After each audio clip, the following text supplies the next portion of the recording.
Cat Days by Griffin Rose on AO3. Episode 22.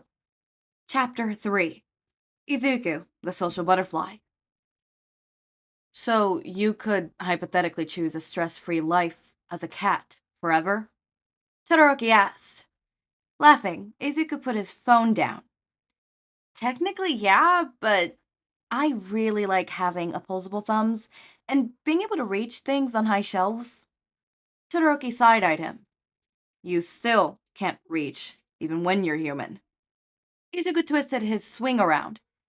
He finally makes jokes. And they're jabs at my height. Unfair. It wasn't a joke. It was a statement of fact. Todoroki argued. Izuku, still twisting the swing, stuck his tongue out at him. Not all of us were blessed with giant DNA. Todoroki smirked. It looks like you were cursed with dwarf DNA. Izuku paused in his spinning. I want to be mad at that, but that was a really good comeback. He continued spinning. Why are you doing that, anyways? Todoroki asked, watching him twist the swing. You never made a swing spin before? Izuku asked. No, that's not the intended purpose. Izuku snorted and let out his swing unwhirl itself, spinning around and around until it was straight again. You have to try it then. Go on. That looked nauseating. Todoroki stated. It's fun, I promise. Izuku insisted. It took a little more battering, but Todoroki finally started twisting the swing like Izuku had. Izuku encouraged him to tangle the chains until the last possible moment, when the swing literally couldn't twist any further, before he let Todoroki lift from his feet from the ground. He became a blur of red and white after that, his feet flaring wildly and accidentally kicking Izuku. This is the worst, Todoroki yelled while still spinning. Izuku laughed, doubling over on his swing. Todoroki built up so much momentum that when the swing straightened out, it started twisting itself in the other direction. There was a green tinge to his cheeks, and upon noticing what the swing had done, he threw himself out of it, spiraling into the wood chips. Izuku cackled. It's so dizzy. Oh my god. Children do that for fun? Todoroki demanded. Oh, Izuku wished he'd been filming that. That was beautiful. He wiped a tear from his eyes. Todoroki threw a handful of wood chips at him, missing terribly, and Izuku started crackling all over again. By the time he calmed down, Todoroki had sat up and brushed himself off. They messed around in the park for a few more hours, until Todoroki needed to get home before Endeavor was back from patrol. Like always, Izuku felt his stomach twist as he let Todoroki go back there. Todoroki might be fine physically, but Endeavor was still doing a number on him mentally. One day, he'll get him out of there and show Todoroki what a home was really supposed to be like. Tenya was back to school with all the rest of them, but he was, understandably, withdrawn and tense. Most people had heard about Ingenium and put the pieces together, and their classmates were a mix of awkward and pitying. Izuku stayed by his side as much as possible, cracking jokes in between classes, with help from Muraraka and Ashida. He told them about Todoroki's adventure on the swing the day before, and got some good laughs out of it. So, you spent all of yesterday with Todoroki-kun? Muraraka asked at lunch, that teasing glint in her eyes. Yeah, we're friends. And you even told him about your adoption. Tenya joined in. He lacked the typical emotion behind his words, but the teasing was still unmistakable. Muraraka slammed her hands down on the table. What? You haven't even told me that, and we were friends first. It just sort of naturally came up. Izuku defended. I don't just go explaining my tragic backstory at every opportunity. Muraraka pouted for a second, but then that teasing glint was back. It sure didn't take long for it to naturally come up with Todoroki. He blinked at her.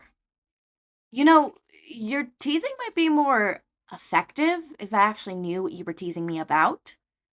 She, Suyu, and Tenya shook their heads. Part of the rules of our game is that none of us can tell you or give you any obvious hints.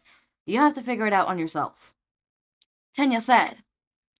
This is a dumb game, Izuku grumbled, sulking through the rest of lunch. He was mostly over-exaggerating because it was an excellent distraction for Tenya, and some genuine humor filled his eyes by the time lunch ended.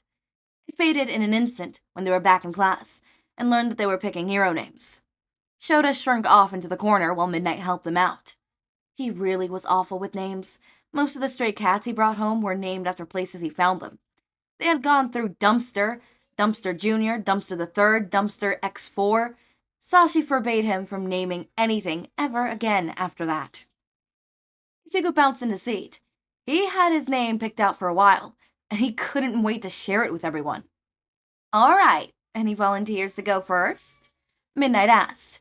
Izuku shot his hand up. Midnight wasn't even surprised. She heard his name before, and she stepped aside as he raced to the front and displayed his whiteboard. I'm the morphing hero, Menagerie. The class reacted well to the name, and he glanced over at Shouta in the corner. His dad had one eye peeked open through his long hair, and a smile just visible over the edge of his shoulder. He took a seat again and watched the rest of the class present. While some of them had names picked out for a while, like he had, others were still deciding. Midnight brutally shot down a few and encouraged a few others Izuku wasn't sure of. For the most part, she was trying to let the kids explore their names on their own. He was positive she could probably come up with way better names for them. He wished she'd pick one for Bakugo, or at least explain to him why he couldn't have murder in his hero name. It was getting embarrassing.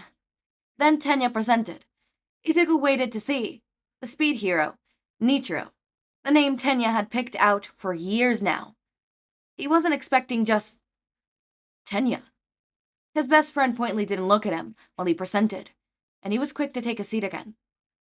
Izuku was confused and concerned. Todoroki did the same thing, but Izuku understood that a little more. Todoroki was still deciding what kind of hero he wanted to be, if he wanted to use both aspects of his quirk, so of course it was impossible to pick out a name just yet. What did Tenya have to decide? Was this because of his brother, somehow? Oh. Tensei was going to retire from active hero work, and hero families are known to pass down their names from one to another as they retire. No wonder Tenya was confused. And now, Izuku made himself sad. Good job, Izuku.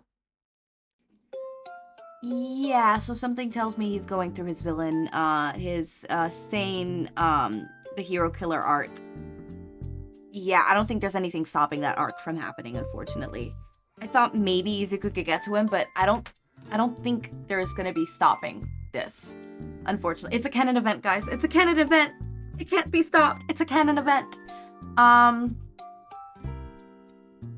Quite literally, it can't be stopped, which is understandable. Sometimes this happens and stuff like that. So, I'm just interested to see how this goes down, how this, goes around, stuff like that. I'm interested. I'm interested. I don't know about you guys, but I'm heavily interested. So, I don't know what else to say. I'm gonna be honest with y'all. I'm a little stumped. Just a little stumped. Just a little bit. The swinging thing on the swings, the going in circles and stuff, I did that on a regular basis. I would also swing as high as I can, and then I would jump off. True childhood memory there. If you didn't break a leg, did you really have a childhood? Hold up, I never broke a leg.